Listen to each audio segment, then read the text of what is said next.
After calling allegations of sexual harassment fabricated and refusing to step down as the Minister of State for External Affairs, MJ Akbar is on the offensive.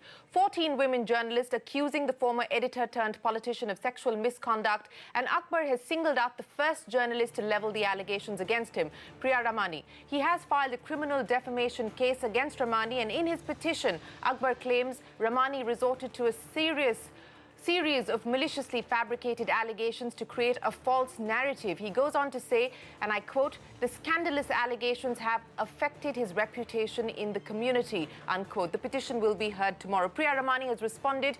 She has put out a statement, and I quote, "By instituting a case of criminal defamation against me, Mr. Akbar has made his stand clear. Rather than engage with the serious allegations that many women have made against him, he seeks to silence them through intimidation and harassment," end of quote. She then goes on to say, and I quote again, "Needless to say, I'm ready to fight allegations of defamation laid against me as truth, and the absolute truth is my only defense." To take the conversation forward, senior lawyer Suja Kantawala, diplomatic affairs editor of the Hindu Sumasni Haider, editorial director of the Business Standard A.K. Bhattacharya, and senior journalist Sandhya Menon are here with us.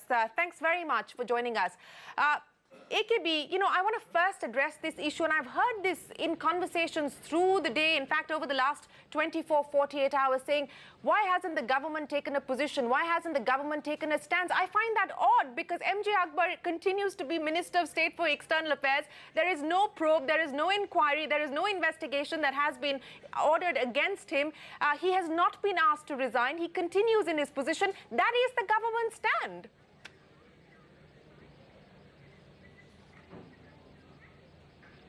Well, you are right in that sense. Mr. Akbar has every right to defend himself. These are all charges. But I think the ball is in the government's court here, really. That whether the government wishes to respond to these charges and discuss these issues internally and take a position on whether it wants to have somebody in its Council of Ministers who has been accused of such charges. Internationally, whenever ministers or senators are accused of these charges, even before they are actually fought out in a court of law, the ministers or the senators themselves consider it necessary that they step down. Now, in this case, I think, as I said, that Mr. Akbar has every right to defend himself, but the government has to decide for itself whether it needs to act here or not. So it's clear that also I'm just wondering whether the government should see that whether, the Vishakha guidelines apply to the government or not. So that is one thing that the government must actually come out clearly in the open, whether the Vishakha guidelines under which these charges will probably be tried, do they apply to the government establishment or not? And that is something that there is no clarity on right now.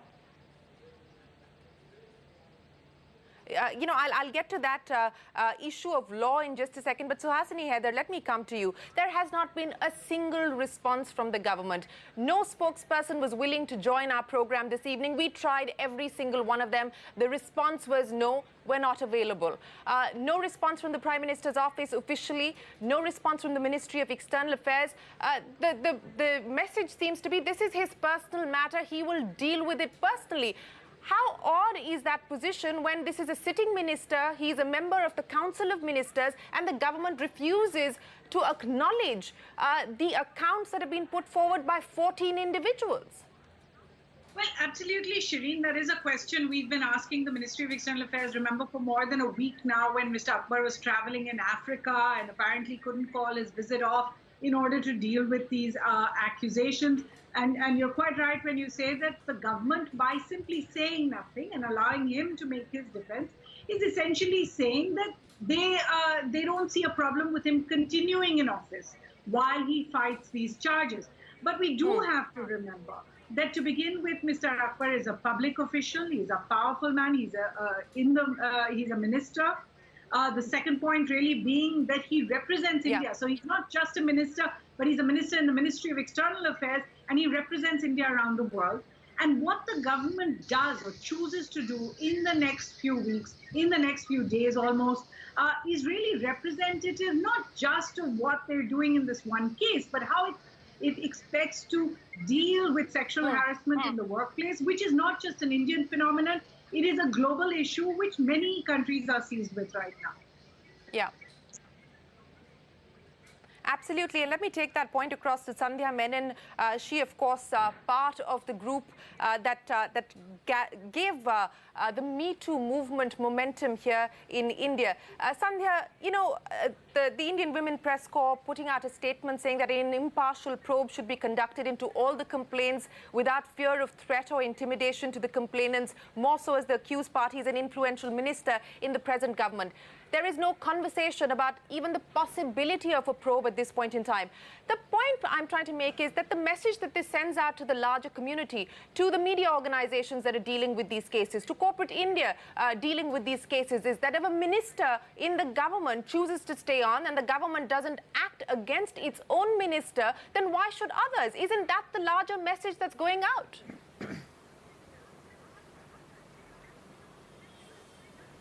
I 100% agree, Shireen. It's really disappointing that the government has taken absolutely no stand. On the one hand, it seems like they've washed their hands off Mr. Akbar. On the other hand, it seems like he has the backing of the government or his party to brazen it out and file a suit against Priya. But I do have something to say. Just today, the leaflet has posted an interview with Maneka Gandhi where she says men will try and use intimidation tactics like defamation suits. We shouldn't step down. And I think all of us are going to take her up on that and see that we don't step down. It's just ridiculous to intimidate like this. Did you see the petition? They've sent out a list of 97 lawyers as of all 97. Yes, I have seen the petition. Everyone knows 97 lawyers are not needed for one defamation case against one Priya. So, you know, that's just a scare. I mean, ridiculous. But do you now fear, Sandhya, that you know, this business of filing a criminal defamation suit against Priya, which perhaps is only the start of the legal defense mounted by MJ Akbar, that this will in fact silence the women who have already been on this path, telling their stories, recounting their stories, and it may silence others who were finding the courage to come and speak out?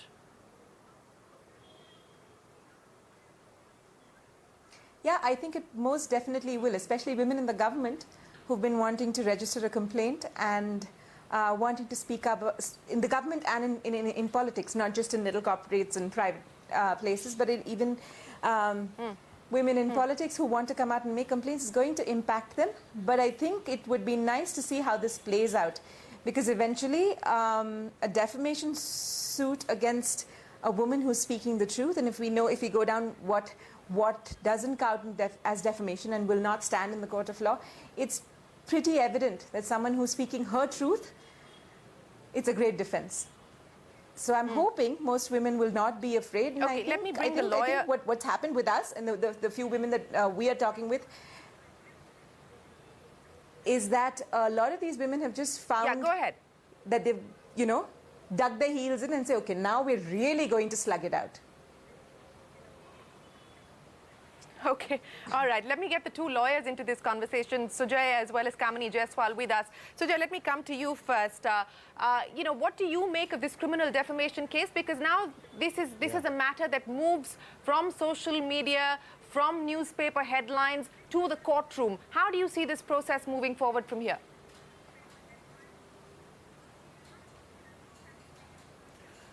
See, as a lawyer, I think it's a matter of immense interest, because till today what we were seeing is, and I've taken part in the earlier debates, we saw a lot of women coming on TV and social media and saying that we don't want to take it further, we don't want to go to court, we don't want to follow the legal process, but we want to shame these people, those other individuals on social media. We want them to be ostracized. So that was the idea. But here is a case that has now traveled into the court. And now it will be interesting to see as to how and on what basis this will pan out. So I agree with Sandhya over there, because this is going to be a very important test case. And you see, the Me Too movement has picked up momentum. You see, if this movement is regulated and if there are certain guidelines, I'm sure it will do a wealth of good. But we don't want a movement in this country, because if a crime is committed, it has to be punished. There is a no nonsense and zero tolerance attitude to crimes against women and children. And I've stood up for that throughout. But we don't want innocent people or men in high positions to be soft targets. You see, nobody intends that. So it will be very interesting to see, because this is a criminal defamation suit which has been filed. And now let's see how it goes on tomorrow. But there is one very important thing that I want to contribute to this very, very important topic is this, that the timing factor, it is extremely critical in the criminal jurisprudence that has developed in our country, that the FIR has to be lodged at the earliest available opportunity, and the police station has to have information, not proof, information of an offense that has taken place. Thereafter, the police machinery kicks into motion. So what is very important now with all this coming on social media and being discussed is that women who have suffered this kind of a treatment will now realize one thing, that it's important to take immediate action and not wait for 15 or 20 years for a lot of water to flow down the bridge when your witnesses won't be available, the truth will be lost. And you know, the unfortunate part is this, that truth is the best defense. So if you don't have your facts and the evidence which you want to marshal in court, that will be a disaster for that case if that woman wants to take it up. Okay, all right, fair point, and I think that is something that people now need to start to understand as well. But let me get Kamini Jaiswal into the discussion as well. Ms. Jaiswal, now that a criminal defamation suit has been filed by MJ Akbar against Priya Ramani, who first made the allegations against him, how do you see this panning out? And also, you know, we've been hearing these stray comments from Minister Menaka Gandhi saying that a committee of 4 retired judges will be set up. There could be the possibility of public hearings. It's been very, very sketchy, no details, no clarification, no clarity. But given the fact that Mr. Akbar is the one who's now opted for legal recourse, he's moved the court first, how do you see this proceeding? Well, how do we see it proceeding? It will proceed in court. And why only Priya Ramani? What about the other 6 people? Is he afraid to take them on? Why only one lady? Because there are 6 others who have said so. So you take them all on, no? Why do you want to single out one? No, there are more than 6, ma'am. There's more than 6. There's 14 altogether. There's 14 altogether. There's 14 women altogether. Okay, 14. I may be wrong, you know. I may be wrong on the numbers. But what I'm saying is, if there are 14 altogether, why only one he has taken on? If he's filed defamation, why is it only so the others? Obviously, then by implication, others are seeking the truth. Then how can there be defamation of a person who has sexually assaulted 13 others? If that man is a predator and if he has done things like this, what is the defamation? See, either you just ride this great high moral ground that I am an honest, straightforward, decent human being, I've never hurt anybody, I've never done anything of the kind, then he should have taken all the 14 on. But he hasn't. From what I hear, he has only filed a suit against one person. So the other 13 allegations are correct. So the other 13 people, what they are saying is the truth. And if that is the case, then he still is a predator. He still has no business sitting there he's sitting. And he's, you know, even before he filed that suit, he should have first resigned. He can't, you know, hold that position and then threaten and, you know, go on, file a suit and do this and do that. I mean, you must come out. If you have to fight it out, you have to fight it on a level playing field. You can't be sitting there holding a high position. And we all know in a position of power. Yeah, you can't hold a position of power. This is further. That was the question that I started the program with. This is further sexual Okay, harassment. it's further sexual harassment for him to continue to sit in office and file this criminal defamation case. But AKB, I want to come back to you because one of the issues raised by Mr. Akbar in his petition and in his statement is that this is a political conspiracy. This takes me back to what we saw in the US with the Brett Kavanaugh hearings. And there you had President Trump saying that the Democrats were trying to destroy a wonderful man. He was, of course, talking about Brett Kavanaugh. But nevertheless, Brett Kavanaugh had to go through the confirmation hearings. He had to sit through Ford making her statement in front of the Senate. He had to respond. And reluctantly, President Trump had to order an FBI investigation, post which he was confirmed. The kind of similarities between what we're witnessing here in India and what we saw with Brett Kavanaugh are eerily similar.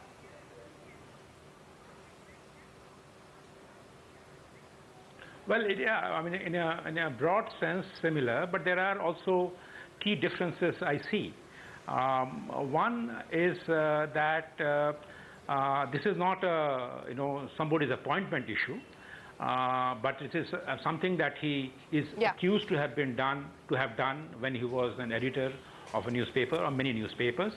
And two is that he has filed this case as an individual.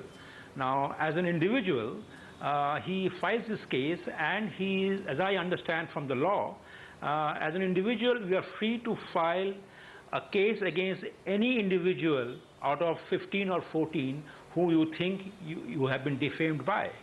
So therefore, I think strictly on legal grounds, probably he is okay to have filed the case against only one person. The third point I would like to make is this, that having filed this case, probably the government is really in a tight spot, because it's like an own goal, because every day of the hearing the government will be in focus, because it is a government's minister who is defending himself against charges made by the lady journalist. So therefore, I find little strange that why the government has not had done some internal inquiry, or just simply taken the simple step of asking the minister to step aside. So I think that would have been a much more simple decision for this government, but that it has chosen not to do seems to suggest that their understanding of what its political impact will be on the prospects of the party in power is somewhat different from what people like us think to be. So I am a little puzzled by the government response. And in spite of, you're not alone, the individual has a right to defend himself, as I said in the beginning, but the government has a right. Sure. Yeah, that's right. Kamini Jaiswal, you wanted to respond to what you just heard there from Mr. Bhattacharya? I heard him. He said it is his right to sue one person. I'm not saying that it is not his right to sue one person at a time. What I'm saying is, how come if 14 people and some other allegations are much more serious than what Piara, why has he just taken her on? Why does he not have the guts to take on all of them? Because... That's a fair point, yeah. Okay. That's all I'm saying. I'm not saying that he cannot do it. He can do it. He can take 14 different fees. Everything is available to him. He has the wherewithal. He has the power. He has everything. And to say that all this is politics, what rubbish is that? Where is the politics? Everything, in this country, everything becomes politics. People's fundamental rights, people's liberty, people's life, everything is politics. I'm sorry, everything is not governed by politics.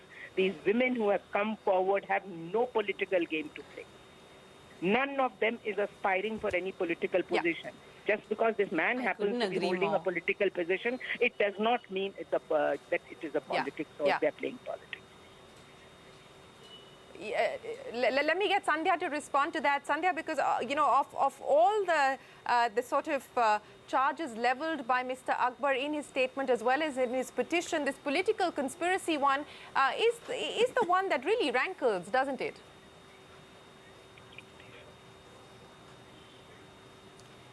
More than rankling, it's kind of amusing considering that Priya wrote her article 2 years ago and there were no elections in the offing. And all the others, if you just read the wealth of what they've written, it is far too removed from wanting to pull someone down. And Mr. Akbar, I'm sorry to say, right now I don't know how important he is at the government. I really don't know. I don't mean to say anything, but I really don't know how important he is. And if you just see the wealth of pain in all of it and the trauma that goes, I mean, any human being can say that has nothing to do with politics. I mean, it's entirely about them having to have kept quiet and worked in environments that degraded them. Yeah, you know, Suhasini, I want to bring to you the points that we've heard from both Sandhya, Kamini Jaiswal as well as AKB, that why would the government not want to cut Mr. Akbar loose? To the point that Mr. Akbar, the AKB made, that this is now going to be heard in court. This is a minister who's going to be sitting in the witness box. Why would the government choose not to say, okay, go on leave till this matter is sorted out? Absolutely. If you don't want to sack him. Absolutely, Shireen, and it's not just the court. There is a court of public opinion. There's also a court of international public opinion that will be watching just how India, a country that prides itself on the international stage of adhering to international level norms when it comes to human rights, when it comes to women's rights, certainly speaks up at all international fora, is going to treat this case of sexual harassment or accusations against a minister in the government. And this is why, you know, today 4 different journalistic organizations have come together now and issued the first joint statement. And the crux of the joint statement is very simple. Statement, yes. Has every right to defend himself against the accusations, but this is about sexual harassment in the workplace. This is setting a template, a benchmark for how we go forward, not just for ourselves, not just for our generation, but for our daughters, our sons, the next generation as well.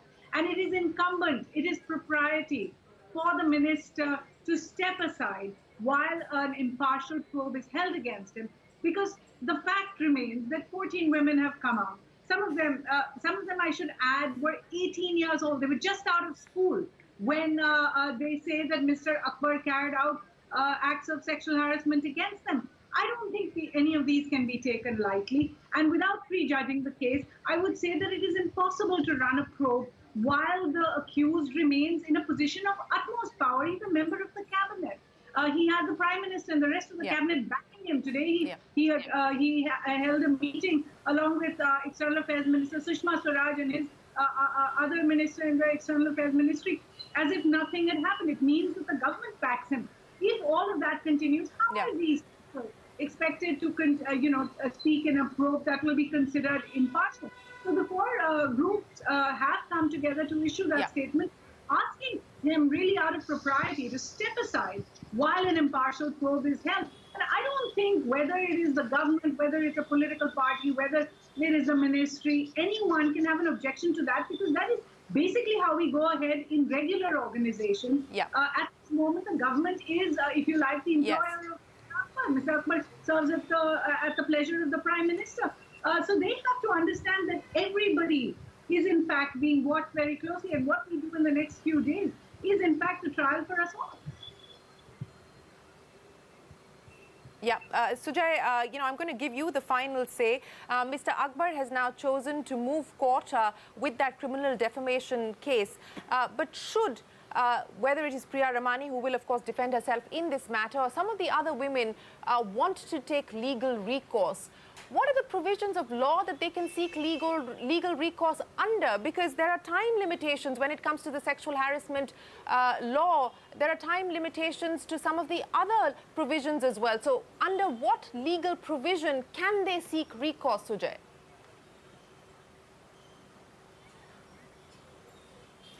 See, they can file an FIR with the police station, but the only difficulty is that up to a certain time, now depends on the act of occurrence and what was the exact point of occurrence, because the law was amended as far as 354, outraging the modesty of a woman, etc., all those offences.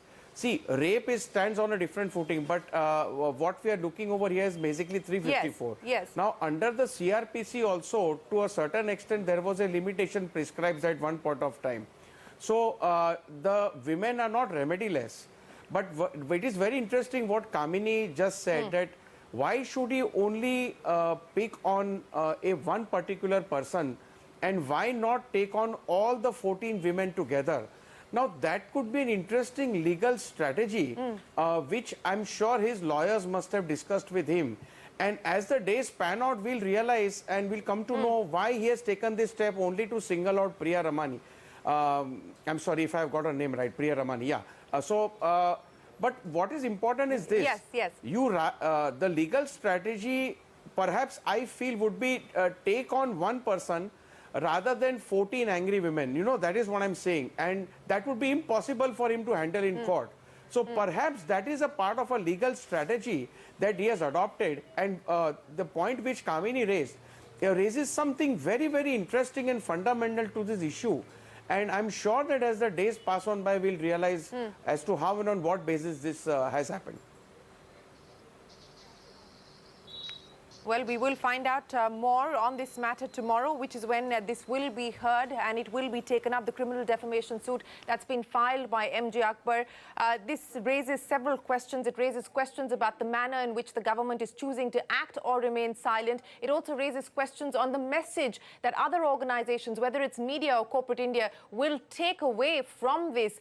If a minister in government can dig his heels in, will others against whom complaints have been raised choose to do so, and will organizations then also make allowances for that kind of behavior? We leave you with those questions, but A.K. Bhattacharya, Sandhya Menon, Kamini Jaiswal, Suhasini Haider and Sujay Kantawala, appreciate you joining us here this evening on CNBC TV 18. We'll take a break. There's a lot more coming up. Don't go anywhere.